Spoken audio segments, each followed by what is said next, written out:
पाकिस्तान में पिछले कई सालों में जैतून की कई वैरायटियाँ इंट्रोड्यूस की गई हैं। उनके बड़े मुश्किल नाम हैं। मजाल है मुझे इनमें से किसी का नाम याद रहता हो। लोग अक्सर पूछते हैं जी हमें जैतून के पौधे चाहिए, कहाँ से मिलेंगे, सर्टिफाइड नर्सरी कौन सी है। हमारे दोस्त रांझा साहब जिनका नीला धुला में फार्म है, वहाँ पे सर्टिफाइड नर्सरी अवेलेबल है। आप उनसे पौधे मंगवा भी सकते हैं। ये है जी द फार्म नर्सरी।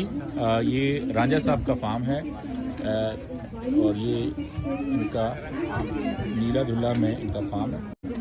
हाँ जी बेटा, तो कैसे हैं आप? ठीक हैं? जी जी मैं आपका तो फार्म मैंने विजिट किया हुआ है। कैसे हैं राजा साहब, कैसे हैं? ठीक हैं? बिल्कुल तो क्या क्या प्रोडक्ट आप डिस्प्ले कर रहे हैं? जी अभी ये ऑलिव की वैरायटीज हैं, डिफरेंट स्पीशीज हैं, मेंजिनेला है। ऑलिव के प्लांट्स हैं। जी जी तो अगर आप कोई आपसे ऑलिव के प्लांट्स ऑनलाइन मंगाना चाहे तो आप डिलीवर कर दोगे? जी डिलीवर हो जाता है। उसके लिए कॉन्टैक्ट है तो दीजिएगा। ऑनलाइन रब्ता करना चाहे तो इन नंबरों पे आपसे रब्ता कर सकता है और आप इनको डिलीवर कर। बाकी अगर आपको जैतून की वैरायटियों के नाम याद करने का शौक़ है तो ये वीडियो में मैंने सारे नाम यहाँ पे जो कि जैतून मेला पे डिस्प्ले हुए थे दिखा दिए।